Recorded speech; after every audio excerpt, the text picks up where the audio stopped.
quelque chose d'invisible a glissé dans notre époque. Jadis, l'idiot était écarté avec douceur, regardé avec compassion, mais tenu à l'écart des décisions graves.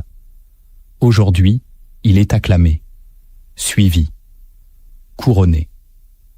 Ce n'est plus la sagesse qui élève un homme, mais sa capacité à distraire, choquer ou s'auto-célébrer. Les sages se taisent, les sots triomphent. Et l'on s'étonne du chaos. Mais qui a permis cette inversion? Qui a tué la vérité pour élever l'opinion? Qui a remplacé l'élite par la foule? Ce n'est pas un hasard, c'est un processus, calculé, stratégique, implacable. Machiavel lui-même l'avait entrevu. Tu veux comprendre pourquoi le monde suit les plus bruyants et méprise les plus lucides? Alors reste jusqu'à la fin. Tu entendras une vérité que l'on cache depuis toujours. Et avant d'aller plus loin, écris en commentaire « Je refuse de laisser les idiots diriger ma vie ». Abonne-toi et entre. Dans l'Athènes antique, Socrate fut condamné pour avoir trop questionné. Dans la Florence renaissante, Machiavel fut exilé pour avoir trop compris. Depuis toujours, la sagesse dérange. Elle ne flatte pas, elle éclaire. Et c'est précisément ce que les masses redoutent, la lumière crue du réel. Lorsque la démocratie donne la parole à tous sans distinction, elle ouvre la porte à une nouvelle tyrannie, celle de la majorité ignorante. Platon le craignait, Nietzsche l'a crié, Machiavel l'a codifié. L'idiot n'est pas un être dénué d'intelligence, c'est celui qui refuse l'effort de penser. C'est lui que le monde moderne glorifie, car il est docile, consommable, programmable. L'ancien monde plaçait le sage au sommet. Le nouveau préfère l'influenceur vide, le bouffon viral, le provocateur creux. Ce n'est pas un simple déclin culturel, c'est une stratégie de domination par dilution de l'intelligence. Il ne s'agit pas d'un simple effondrement du niveau intellectuel, ni d'un accident historique. Ce que nous appelons vénération des idiots est le fruit d'un lent glissement intérieur, une mutation collective dans notre manière de voir le monde. Voici les 7 piliers invisibles qui ont permis cette inversion du vrai et ce renversement du sage par le spectaculaire. Le premier fondement qui a permis la glorification des idiots, c'est le rejet de l'effort intellectuel au profit de l'instant émotionnel. Ce monde ne cherche plus à comprendre, il cherche à ressentir. Penser est devenu un acte trop lent, trop silencieux, trop exigeant. Le raisonnement demande de se retirer du tumulte, de suspendre le jugement, de regarder au-delà de soi. Or, la société actuelle déteste cette lenteur. Elle préfère la pulsation immédiate, l'émotion brute, la réaction spontanée. C'est ainsi que les idiots ont trouvé leur trône, en devenant les fournisseurs officiels de sensations fortes, de provocations faciles, de certitudes instantanées. L'intellectuel doute, l'idiot affirme. Le sage hésite, l'idiot crie. Le penseur complexifie, l'idiot simplifie. Et dans un monde qui vit à la vitesse des notifications, celui qui simplifie gagne. L'effort de lire, de méditer, d'écouter longuement une idée nuancée devient un obstacle. On préfère une punchline à une démonstration, une indignation à une analyse. L'écran devient le miroir de notre paresse mentale. L'école elle-même n'enseigne plus à réfléchir, mais à mémoriser, à répéter, à passer. Machiavel savait que les peuples fatigués de penser deviennent faciles à manier. Car un peuple qui ne veut plus comprendre veut seulement être rassuré. Alors, on élève ceux qui crient ce que tous veulent entendre, ceux qui flattent les blessures au lieu de les soigner, ceux qui divertissent au lieu d'élever. Et plus personne ne se demande « Est-ce vrai ?» On se demande seulement « Est-ce que ça me plaît ?» Le monde est passé de la vérité à la validation. Et dans ce glissement, les idiots, parce qu'ils sont émotionnels, bruyants, disponibles, deviennent les rois d'un royaume sans esprit. L'effort de penser est devenu un acte de résistance. Refuser l'émotion immédiate pour rechercher la lucidité, c'est déjà se libérer de cette adoration moderne du vide spectaculaire. Le deuxième fondement qui a permis à notre société de vénérer les idiots, c'est la confusion entre opinion et vérité. Dans un monde où chacun a droit à la parole, on a fini par croire que toutes les paroles se valent. L'opinion personnelle est devenue un sanctuaire sacré, intouchable, même lorsqu'elle est fausse, toxique, dangereuse. On ne cherche plus ce qui est vrai, on protège ce qui est ressenti. Et lorsque l'idiot parle, il est applaudi, non parce qu'il a raison, mais parce qu'il ose dire ce que d'autres pensent tout bas, même si ses pensées sont absurdes. Le sage, lui, parle avec prudence. Il pèse ses mots. Il distingue les faits des émotions. Il interroge le réel. Mais dans un monde saturé d'ego et d'expressions narcissiques, cette prudence est vue comme une faiblesse. Celui qui doute dérange. Celui qui affirme, même avec violence, rassure. Alors on célèbre l'opinion la plus forte, la plus virale, la plus caricaturale. On donne des micros à ceux qui ne maîtrisent aucun sujet, mais qui parlent avec aplomb. On marginalise les voix profondes parce qu'elles exigent une écoute lente. La vérité est devenue relative, soumise au ressenti de chacun. Si je le pense, alors c'est vrai. Si je le ressens, alors c'est légitime. Ce glissement est fatal, car il efface les repères communs, détruit le dialogue réel et crée une société de monologues qui s'ignorent. L'idiot devient roi non parce qu'il éclaire, mais parce qu'il amuse, indigne, stimule. Il devient le reflet d'un peuple qui ne veut plus entendre ce qui est vrai, mais seulement ce qui conforte.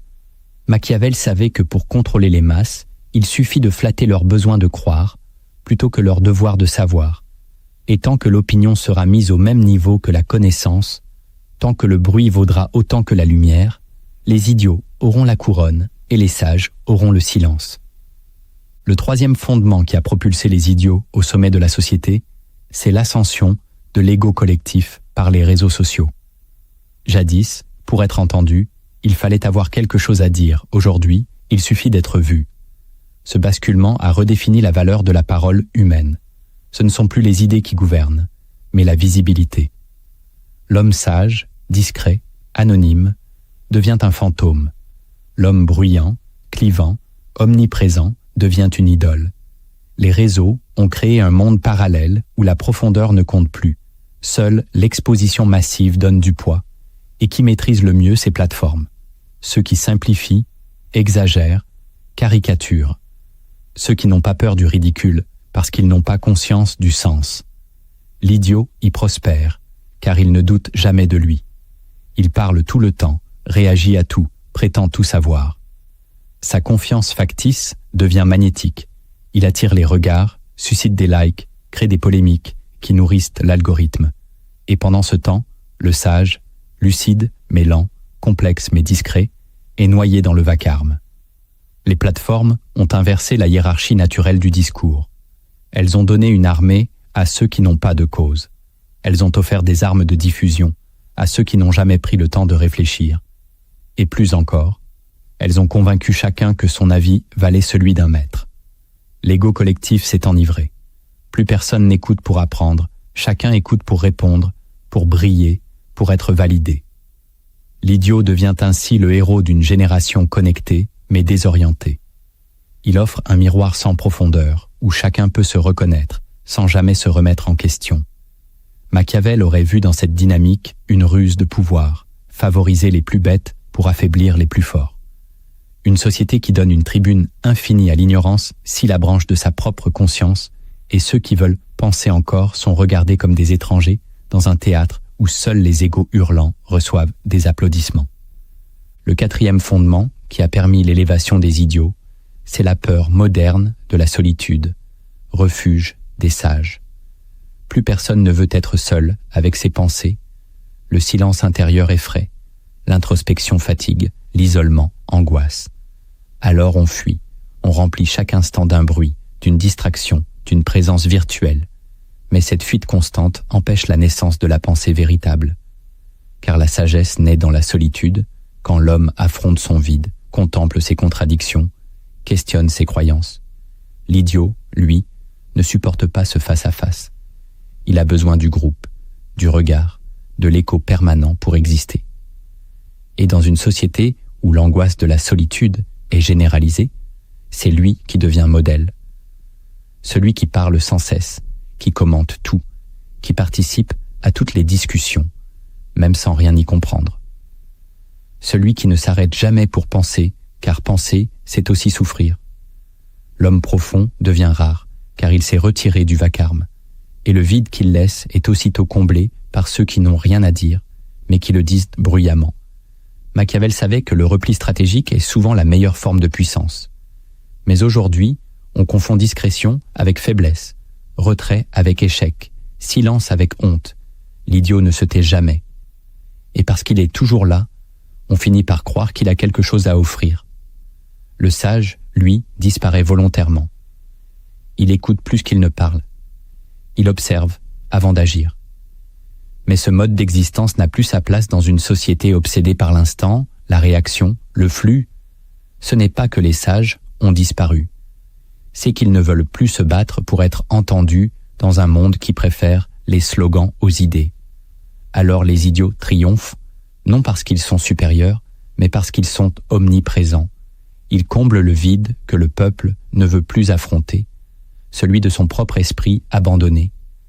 Et tant que la solitude sera perçue comme une malédiction, la sagesse restera invisible, et l'idiotie régnera sans résistance.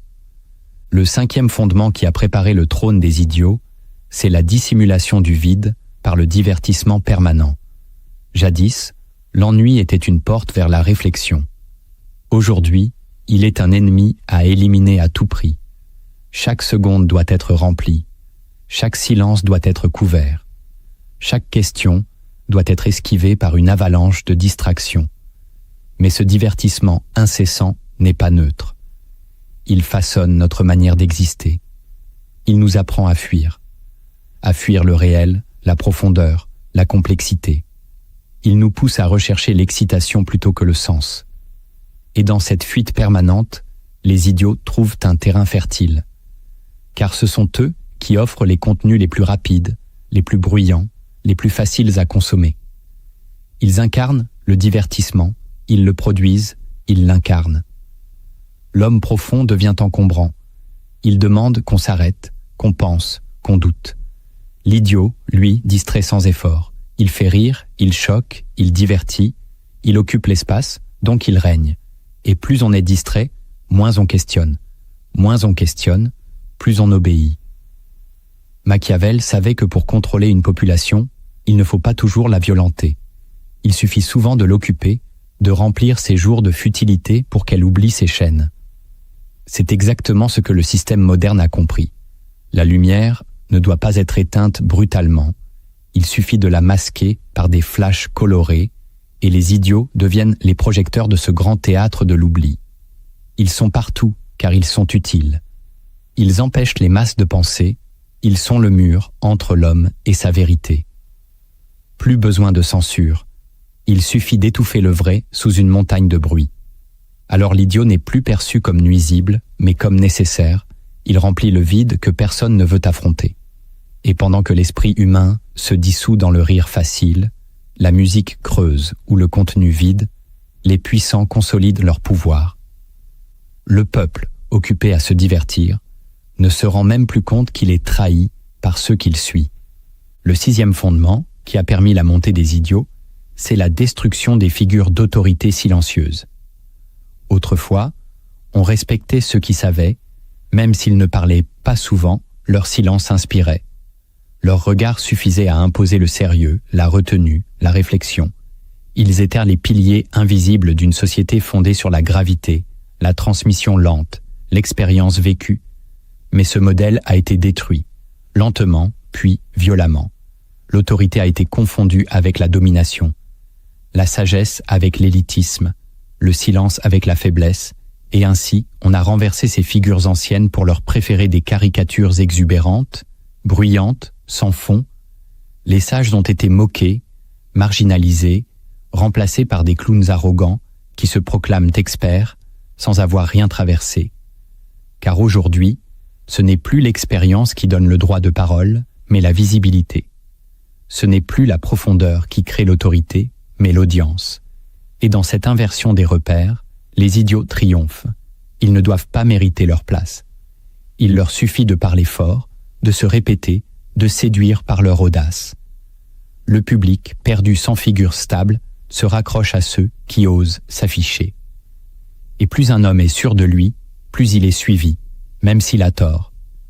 Les anciens maîtres parlaient en peu, car ils savaient que le vrai pouvoir est dans la retenue. Les idiots, eux, parlent tout le temps, car ils n'ont rien à cacher, rien à préserver. Ils se donnent en spectacle et la foule les couronne.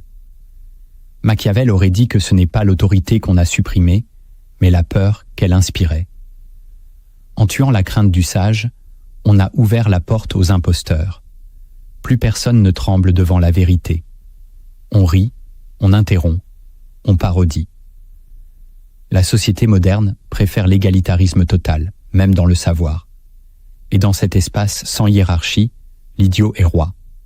Non parce qu'il est grand, mais parce que les géants ont été abattus, et tant que l'on tuera ceux qui parlent lentement, profondément, sans chercher à séduire, on élèvera ceux qui hurlent, même s'ils nous conduisent vers l'abîme. Le 7e fondement qui a scellé le règne des idiots, c'est la stratégie politique de l'abêtissement volontaire. Ce n'est pas une conséquence accidentelle du progrès ou de la technologie, c'est une ingénierie, une méthode, une guerre discrète menée contre la pensée. Les puissants de ce monde n'ont aucun intérêt à voir naître une population lucide, exigeante, philosophiquement armée. Ils préfèrent des masses dociles, distraites, émotionnellement réactives et incapables de penser en dehors des cadres qu'on leur impose. Pour cela, il faut désactiver la conscience critique. Et quelle meilleure façon de le faire que de faire aimer l'idiotie? La télévision, l'école, les séries, les chansons populaires, les tendances numériques, tout a été orienté, calibré, affaibli. On a lentement baissé le niveau d'exigence intellectuelle. On a glorifié le ridicule. On a célébré l'ignorance. Et la stratégie a parfaitement fonctionné. Aujourd'hui, une grande partie de la population méprise ce qui est profond, fuit ce qui est exigeant, rejette ce qui demande du temps. On préfère 1000 petites distractions à une seule grande vérité. On préfère rire que réfléchir. On préfère suivre que questionner. Ce n'est pas une tragédie spontanée, c'est un plan. Machiavel savait qu'un prince avisé ne doit pas instruire trop profondément son peuple. Un peuple qui pense trop commence à contester. Mais un peuple qui se croit libre parce qu'il peut tout dire, tout poster, tout critiquer superficiellement, est un peuple captif qui s'ignore. Voilà pourquoi les idiots sont mis en avant. Ce sont les complices inconscients du système. Ils distraient, ils détournent, ils désarment. Ils créent une illusion de mouvement pendant que la pensée réelle est étouffée. Et l'élite n'a même plus besoin de censurer, elle rend simplement la lucidité impopulaire. Elle la fait passer pour ennuyeuse, ringarde, élitiste. Pendant ce temps, les idiots dansent, plaisantent, attirent l'attention. Ils deviennent les visages visibles d'un peuple invisible. Et pendant que la foule applaudit, les chaînes se resserrent. Maintenant que tu as vu les fondements visibles de cette vénération étrange, il faut plonger plus loin. Sous la surface se cachent des lois silencieuses, des paradoxes oubliés, des pièges psychologiques que peu osent affronter. Ce sont eux qui verrouillent en notre époque. Voici les 7 lois invisibles qui expliquent pourquoi les idiots brillent pendant que les penseurs disparaissent. La première loi invisible. Plus tu penses, plus tu t'isoles dans un monde qui célèbre la conformité. Penser réellement, profondément, c'est entrer dans un désert. Car la pensée authentique ne cherche pas à plaire, elle cherche à comprendre. Et comprendre te coupe du confort, des évidences collectives. À mesure que tu poses des questions que personne ne veut entendre, à mesure que tu refuses les slogans, que tu déconstruis les récits rassurants, tu deviens une anomalie. La société ne rejette pas la pensée parce qu'elle est fausse, elle la rejette parce qu'elle dérange l'harmonie apparente du groupe. Les idiots, eux, confirment les croyances communes. Ils ne questionnent pas l'ordre établi, ils l'entretiennent. Ils sont chaleureux, accessibles, prévisibles. Ils répètent ce que tout le monde pense. Ils amplifient ce que tout le monde ressent. Ils ne menacent jamais la normalité. Ils en deviennent les gardiens. Et plus tu penses en dehors de la masse, plus tu sens le froid du silence autour de toi. Tu passes pour étrange, arrogant, distant. Tu observes que la lucidité ne crée pas toujours le lien. Elle provoque parfois l'exil. Machiavel, lui-même, fut isolé, banni, incompris, précisément parce qu'il osait dire ce que les autres pensaient sans le dire. Il savait qu'un penseur sincère est toujours suspect aux yeux de ceux qui préfèrent les apparences.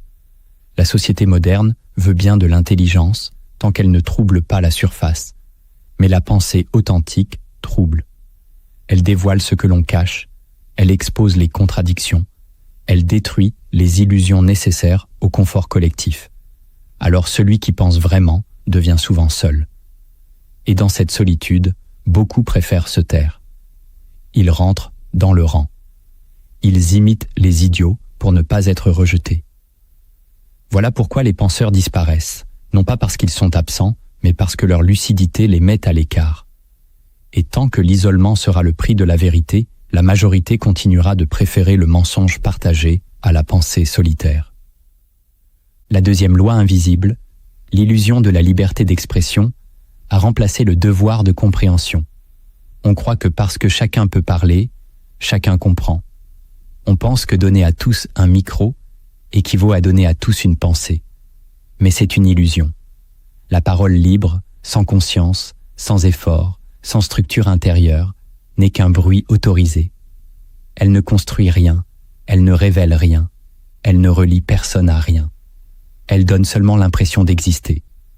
Jadis, s'exprimer était un privilège. Il fallait mériter d'être écouté.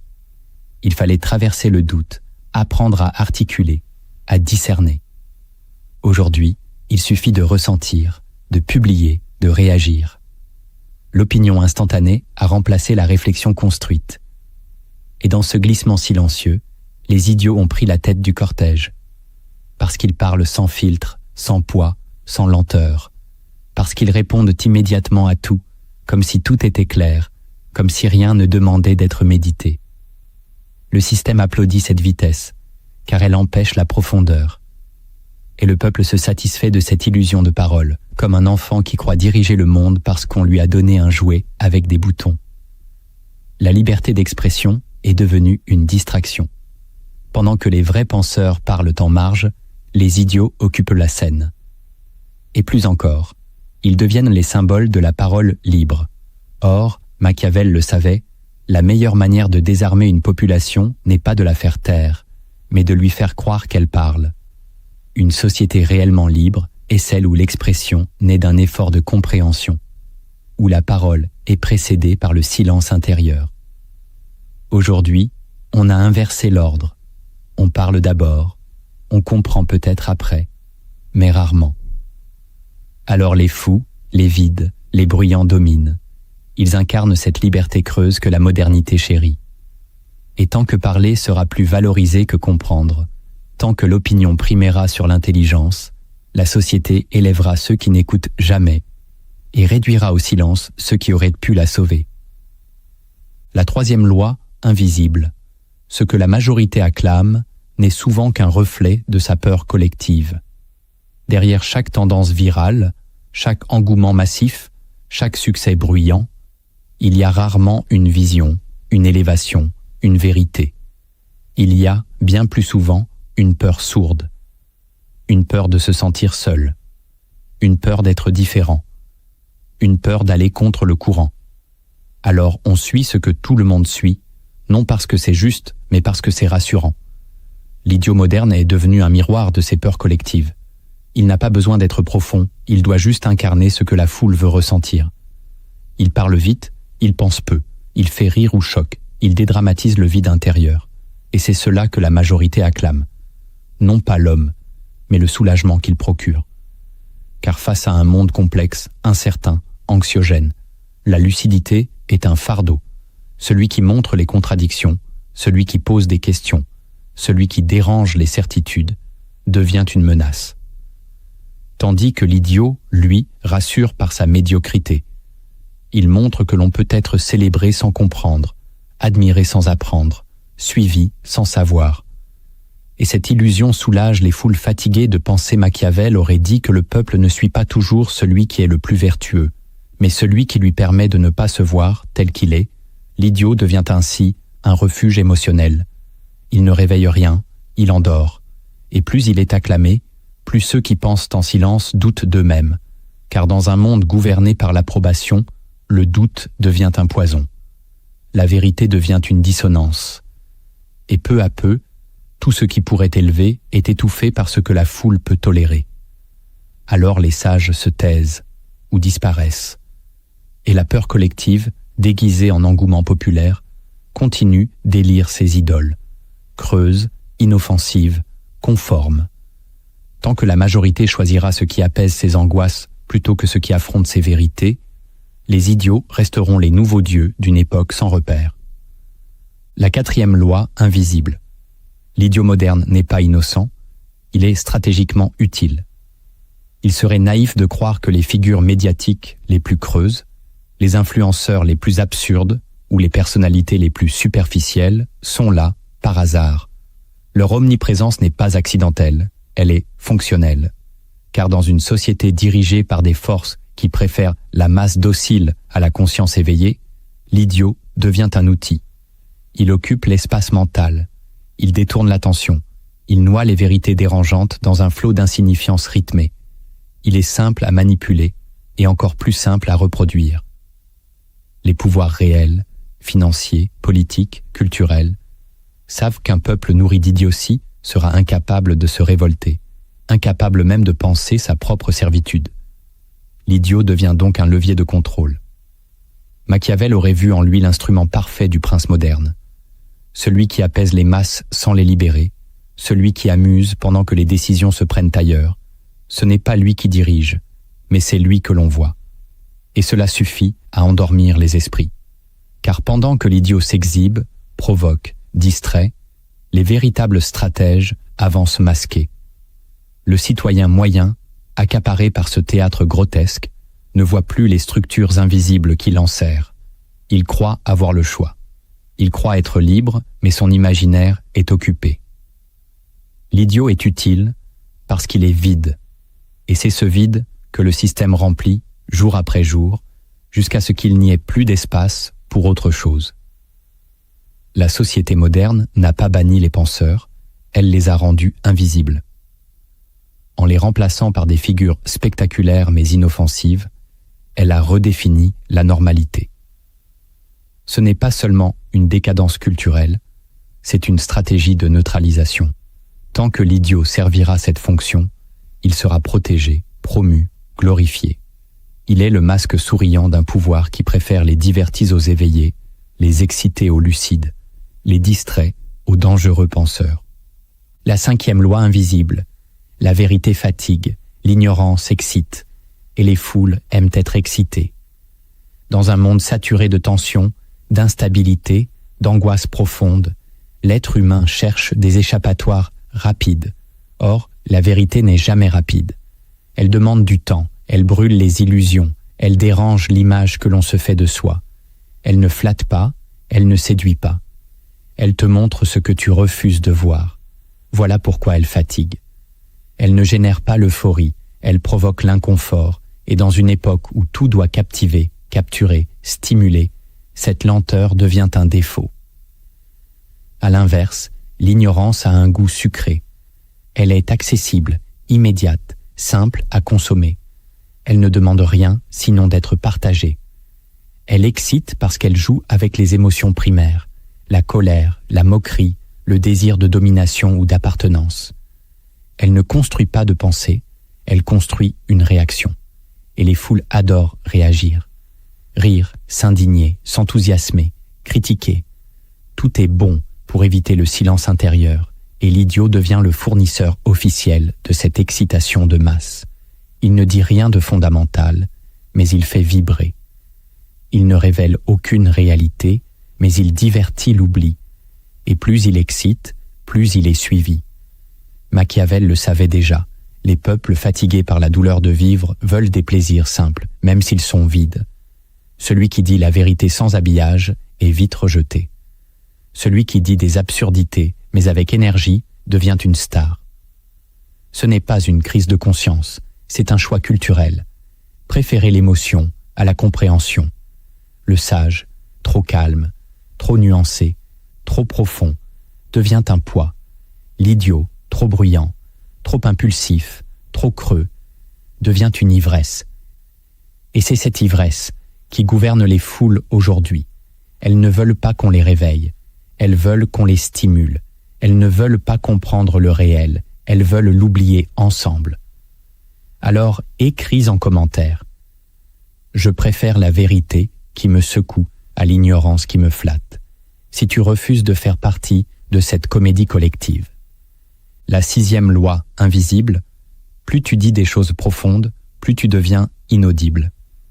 Il existe un paradoxe cruel dans notre époque.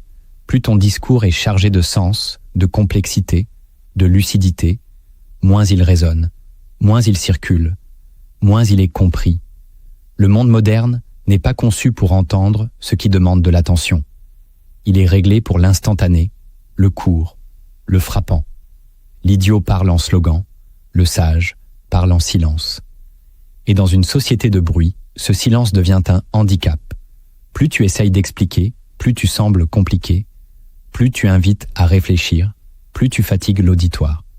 Ce n'est pas la profondeur qui manque, c'est la capacité d'écoute. Et cela n'est pas dû à une faiblesse individuelle, mais à une structure sociale entretenue. L'attention humaine a été fragmentée, dispersée, volée. Les plateformes récompensent ce qui capte, pas ce qui transforme. L'algorithme préfère l'idiot, car il est direct, simple, émotionnel. Il crée du clic, pas de conscience. Alors même si tu dis la vérité, tu deviens invisible. Ta voix ne porte plus. Tu parles pour ceux qui ont encore l'oreille intérieure, mais ils sont rares, et souvent isolés. Machiavel, s'il vivait aujourd'hui, ne parlerait pas en public. Il écrirait dans l'ombre, sachant que les foules n'ont plus la patience d'écouter une pensée dangereuse jusqu'au bout, car la profondeur n'est pas spectaculaire. Elle ne se montre pas, elle se découvre lentement. Et c'est ce rythme lent qui la rend incompatible avec la vitesse moderne. Voilà pourquoi les penseurs disparaissent du champ social. Ils ne sont pas écartés volontairement, ils sont ignorés structurellement. Leurs mots sont trop lourds pour une époque légère, trop exigeants pour des esprits distraits, trop nuancés pour des systèmes binaires. Ce n'est pas l'intelligence qui est punie, c'est sa lenteur, c'est sa densité, c'est son besoin d'être digéré. Et tant que la profondeur sera inaudible, l'idiotie sera amplifiée. Non parce qu'elle est vraie, mais parce qu'elle est plus rapide. La 7e loi invisible, le système fabrique des idiots pour que les sages ne puissent plus agir. Il ne suffit pas de marginaliser les penseurs, il faut aussi remplir l'espace qu'ils laissent, et pour cela, rien de plus efficace que de produire en série des figures creuses, bruyantes, séduisantes, qui occupent chaque parcelle du champ social. Ces figures sont fabriquées, encouragées, propulsées. Non pour ce qu'elles disent, mais pour ce qu'elles empêchent, la pensée réelle. Dans chaque domaine, politique, culture, spiritualité, savoir, le système introduit des clones vides. Il place des visages qui ne savent rien, mais qui parlent, des postures sans contenu, mais avec du style. Et pendant que ces marionnettes tournent en boucle, les voix lucides sont étouffées, non pas par la censure, mais par saturation.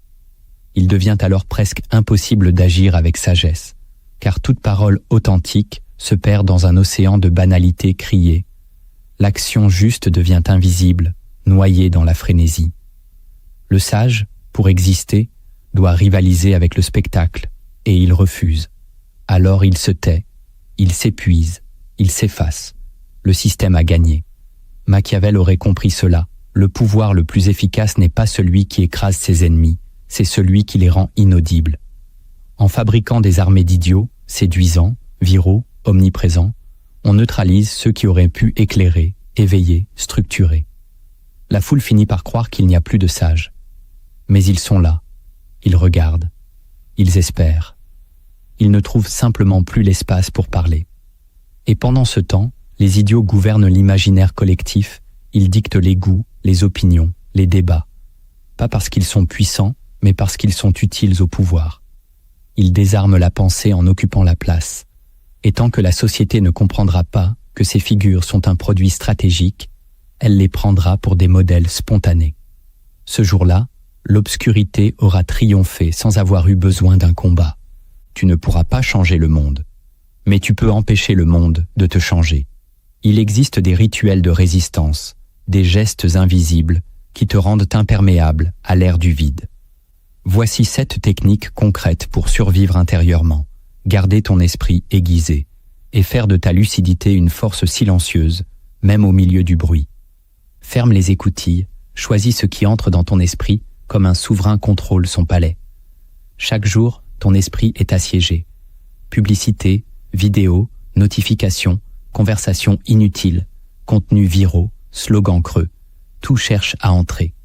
Et chaque chose qui entre devient un fragment de ta construction intérieure. La plupart des gens vivent avec l'esprit ouvert comme une place publique. Tout le monde peut y entrer, y jeter son bruit, y laisser ses déchets. Et peu comprennent que l'esprit humain est un sanctuaire, pas un marché. Si tu veux rester lucide dans un monde qui récompense l'idiotie, tu dois devenir sélectif, impitoyablement. Chaque information que tu laisses passer doit être filtrée comme on filtre l'eau dans un désert, avec rigueur, avec intention. Tu dois développer une méfiance noble. Fermer les écoutilles, ce n'est pas t'isoler de tout, c'est créer un sas. C'est décider que ton attention est sacrée, que ta conscience n'est pas à vendre, que ton esprit mérite d'être protégé comme un temple. Cela commence par refuser la consommation passive. Ne regarde plus par fatigue, ne clique plus par automatisme, ne laisse pas les tendances décider de ce que tu lis, ce que tu écoutes, ce que tu crois Machiavel aurait dit. Gouverne ton esprit avant que d'autres ne le fassent à ta place. Et cette gouvernance commence par le refus d'ouvrir la porte à ce qui affaiblit, à ce qui distrait, à ce qui te fait régresser. Le monde actuel forme des idiots en injectant chaque jour des doses d'insignifiance dans les esprits. Tu dois te vacciner par le tri. Choisis tes sources. Limite leur nombre. Retiens ce qui élève, coupe ce qui endort. Tu ne peux pas penser clairement si ton esprit est rempli de voix étrangères. Ferme les écoutilles. Réserve ton espace mental à ce qui t'oblige à grandir. C'est la première ligne de défense contre la banalité ambiante. C'est là que la résistance commence. Pratique le silence stratégique. Apprends à te retirer pour penser sans bruit. Dans un monde qui valorise le commentaire permanent, le silence est devenu subversif. On te pousse à réagir, à t'exprimer, à donner ton avis sur tout de suite. Mais plus tu parles sans réfléchir, plus tu dilues ta pensée, et plus tu entres dans le bruit, plus tu perds le fil de ta conscience. Le silence n'est pas un vide, c'est un espace, un lieu invisible où la pensée peut se réorganiser, se purifier, se réarmer.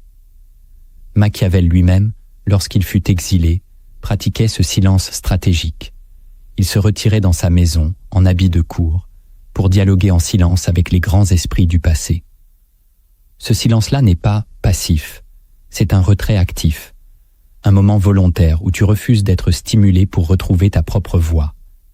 Il ne s'agit pas de fuir le monde, mais de te reconfigurer, de revenir à toi avant que le monde ne décide à ta place. Le silence stratégique, c'est te lever le matin sans écran. C'est marcher seul sans musique, c'est couper les voix extérieures pour écouter ce que tu penses vraiment. Car tant que tu es connecté à tout, tu n'es connecté à rien, et surtout pas à toi-même. Ce silence est devenu rare, presque suspect. On croit que celui qui se tait n'a rien à dire. Mais souvent, celui qui se tait reconstruit sa force. Il observe, il intègre, il comprend. Et quand il parle enfin, ses mots portent un poids que le bavard ne connaîtra jamais.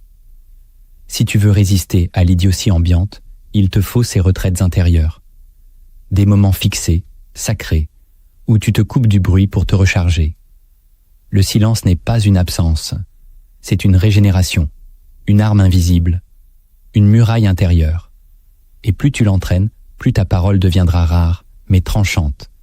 Tes pensées deviendront lentes, mais précises, et ton regard plus clair que la lumière extérieure. Cultive ce silence stratégique. Il est ton repère, ton refuge, ton poste de commandement. Écris chaque jour ce que tu refuses d'oublier, l'écriture comme bouclier de conscience. Il y a des vérités que tu dois protéger, non parce qu'elles risquent d'être effacées par le monde, mais parce que ton propre esprit les oubliera si tu ne les graves pas. Le vacarme de l'époque efface lentement tout ce qui n'est pas répété, tout ce qui n'est pas incarné. Et l'idiotie dominante, elle, se répète sans cesse. Voilà pourquoi tu dois écrire. Non pas pour publier, ni pour plaire, mais pour te souvenir. Écrire, c'est tracer un territoire intérieur que le monde ne pourra pas envahir. C'est construire une mémoire contre la dissolution. Chaque jour, prends un carnet. Oublie le style, oublie la forme, oublie le regard des autres. Note ce que tu as compris, ce que tu veux garder, ce que tu refuses de laisser se perdre. Une phrase, un mot, une douleur, une idée. Peu importe. L'important, c'est le geste. Machiavel écrivait chaque nuit après avoir lu les Anciens. Il écrivait pour ne pas devenir fou, pour transformer l'isolement en sagesse. L'écriture te donne une colonne vertébrale mentale. Elle clarifie ce qui était flou, elle révèle ce que tu ne savais même pas avoir compris, et surtout, elle crée une distance. Quand tu écris, tu n'es plus prisonnier du flot. Tu observes, tu structures, tu décides, tu redeviens maître. Dans un monde où l'on consomme 1000 idées par jour sans jamais en retenir une seule, écrire devient un acte de souveraineté. L'idiot ne note rien car il ne comprend rien profondément. Il réagit, il répète, il oublie. Toi, tu dois construire. Et l'écriture est ta pierre. Même si personne ne te lit, même si tu brûles tes carnets. Car ce qui compte, c'est ce que l'écriture fait à ton esprit. Elle l'endurcit, elle l'épure, elle le libère. Écris ce que tu refuses d'oublier, car un jour, ce sera ce qui te sauvera du brouillard général. Et ta lucidité, ainsi ancrée, ne pourra plus être effacée par les vents de l'oubli collectif. Réapprends à lire lentement, reconstruis ton attention perdue. L'un des symptômes les plus inquiétants de notre époque, c'est l'incapacité croissante à rester longtemps avec une idée. Lire un texte dense, méditer une page, revenir sur une phrase. Tout cela devient un effort presque insupportable. Le monde moderne a formé des esprits pressés, fragmentés, agités. Il t'a fait croire que l'important, c'est de tout voir, tout survoler, tout effleurer. Mais cette vitesse a un prix. Elle détruit ta capacité à pénétrer en profondeur. Or, la lucidité se cache dans les profondeurs. Lire lentement, c'est refuser de consommer l'intelligence comme un produit. C'est revenir à l'acte fondateur de toute conscience, l'attention. Choisis un livre exigeant, un vrai, pas un résumé, pas une citation de réseau social, un texte ancien ou un texte rare. Et chaque jour, lis quelques pages, pas pour finir vite, mais pour t'imprégner, pour penser avec l'auteur, pour réapprendre à t'arrêter, pour reconstruire ton lien avec la lenteur, car la pensée ne germe pas dans la vitesse. Elle se déploie dans la pause, dans le silence, dans le retour. Machiavel lui-même, lorsqu'il étudiait les Anciens, lisait à voix haute, relisait plusieurs fois, écrivait à la marge. Il ne lisait pas pour savoir, il lisait pour devenir. Toi aussi, tu dois réapprendre à devenir en lisant. Car celui qui ne lit plus lentement, ne pense plus vraiment, il compile, il répète, il croit savoir. Mais sa pensée est creuse. Et dans ce monde qui glorifie la superficialité, la lecture lente est un acte de sabotage intérieur. Elle restaure ton pouvoir d'attention. Elle renforce ton esprit contre la dispersion. Elle réhabitue ton cerveau à la densité. Et surtout, elle t'ouvre à des mondes que le présent ne t'offre plus. Lire lentement, c'est résister. C'est choisir l'élévation dans une société qui te pousse à survoler ta propre vie. C'est redevenir maître de ton temps mental. Et dans cette maîtrise, renaît la liberté. Construis ton cercle invisible. Entoure-toi de ceux qui résistent en secret. Tu ne peux pas rester lucide seul trop longtemps. L'isolement absolu, s'il est stratégique, devient avec le temps une prison. Même les esprits les plus aiguisés finissent par douter d'eux-mêmes s'ils ne sont jamais confrontés à d'autres qui voient, qui sentent, qui comprennent. Le monde célèbre les idiots, mais il ne les fabrique pas un par un. Il les fabrique en masse, en réseau, en tribu, en influence mutuelle. Tu dois faire de même, crée ton cercle invisible. Pas un groupe de débat superficiel, pas une communauté bruyante, mais un lien discret entre quelques esprits lucides. Des gens qui ne brillent peut-être pas en surface, mais qui portent la même fatigue du mensonge. qui voit à travers les apparences, qui préfère le silence au spectacle. Ils existent, mais ils sont cachés, comme toi, et ils attendent peut-être un signe pour s'assembler. L'époque actuelle tente de briser tous les liens profonds, de rendre chacun seul face au tumulte. Mais Machiavel savait que la puissance ne naît pas de l'isolement pur, elle naît de l'alliance des rares. Pas nombreux, mais unis. Tu n'as pas besoin d'un public. Tu as besoin de 2 ou 3 personnes avec qui tu peux penser librement, échanger sans masque, te confronter sans superficialité. Des gens avec qui tu peux lire, écrire, douter, bâtir. Des esprits refuges, des miroirs non déformants. Et surtout, des êtres qui ne t'obligent pas à faire semblant. Ton cercle invisible est ta forteresse. Il ne sera pas visible sur les réseaux. Il ne fera pas de bruit. Mais il t'empêchera de sombrer dans le silence de la solitude trop longue. Il te rappellera que tu n'es pas fou, que tu n'es pas seul, que d'autres résistent aussi. Et dans cette conscience partagée, tu trouveras une force que le système ne peut ni censurer, ni séduire, ni dissoudre, car une pensée solitaire s'éteint. Mais une pensée partagée dans l'ombre devient une flamme qui attend son heure. Rééduque ta parole. Ne parle plus pour plaire, parle pour peser. L'époque t'a dressé à parler pour être aimé. Chaque mot devient un outil de séduction. Chaque phrase, un masque. Tu surveilles ton langage pour ne pas déranger. Tu modifies ta pensée pour être accepté. Tu t'adaptes au ton ambiant pour rester dans le cercle. Mais à force de parler pour plaire, tu oublies pourquoi tu parles. Tu perds le tranchant. Tu perds la nécessité. Tu parles comme tout le monde, donc tu n'es plus personne. Dans une société où la parole est partout, elle ne vaut plus rien. Le bavard est roi, mais il est creux. Et celui qui choisit ses mots avec lenteur devient invisible. Machiavel disait que la parole est une arme, mais qu'elle doit être tenue comme une lame affûtée, non comme un jouet. Tu dois rééduquer ta manière de parler, réapprendre à te taire quand ce que tu veux dire n'a pas de poids, réapprendre à parler seulement si ton mot peut déstabiliser le mensonge, éveiller une conscience, renforcer une vérité. Sinon, le silence est plus noble. Chaque mot doit être un acte, une décision, une trace. Tu n'es pas obligé d'avoir un avis sur tout.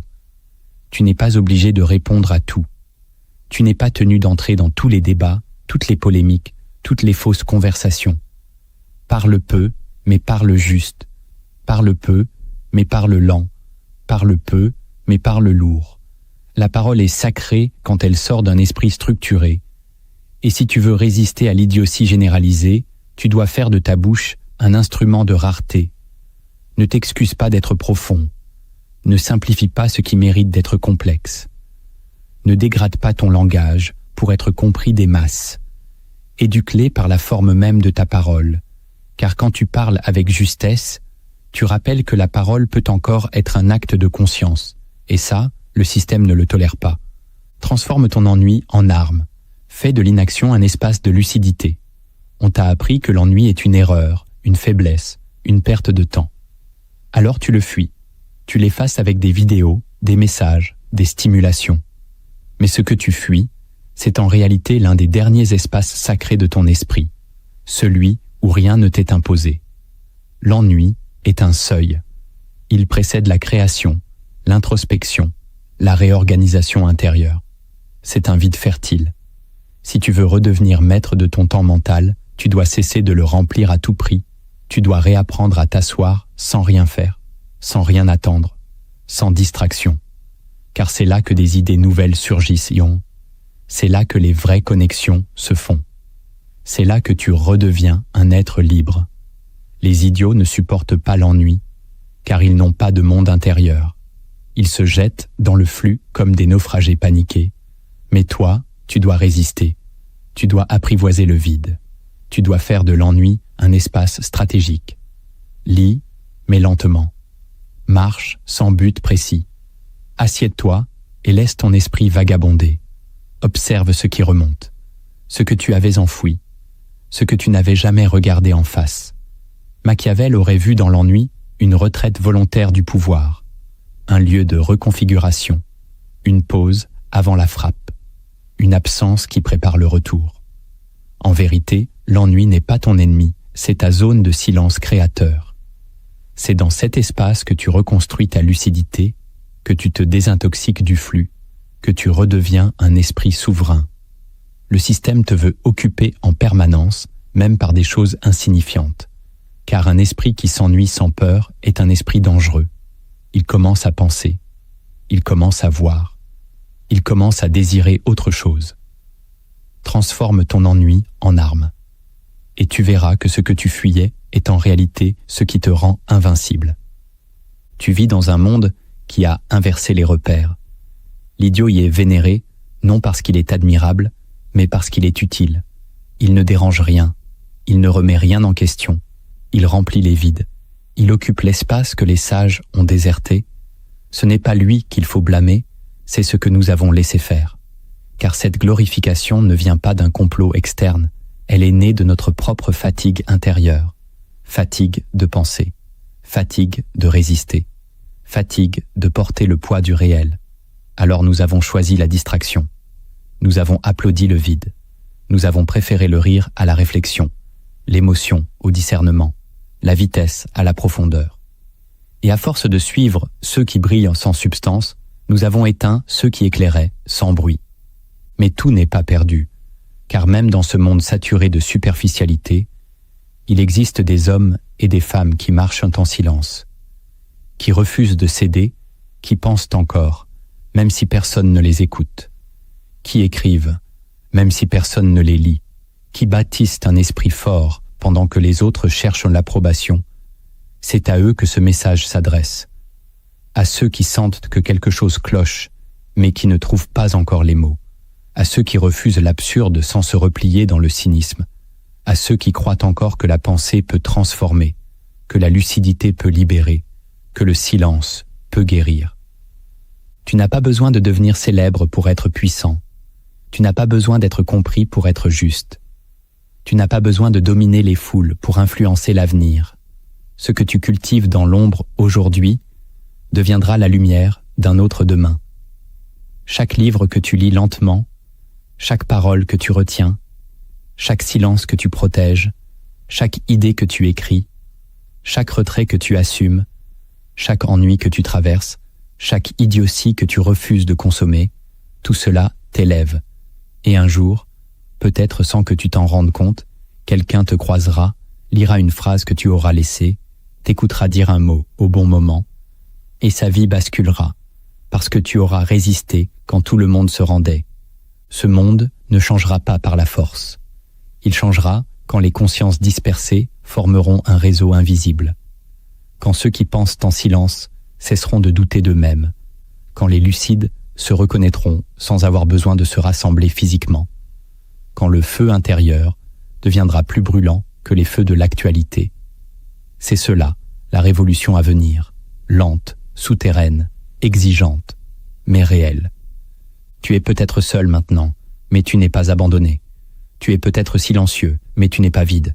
Tu es peut-être invisible, mais tu es essentiel. Dans ce théâtre où les idiots reçoivent les projecteurs, souviens-toi que les fondations du monde ne sont jamais sur la scène.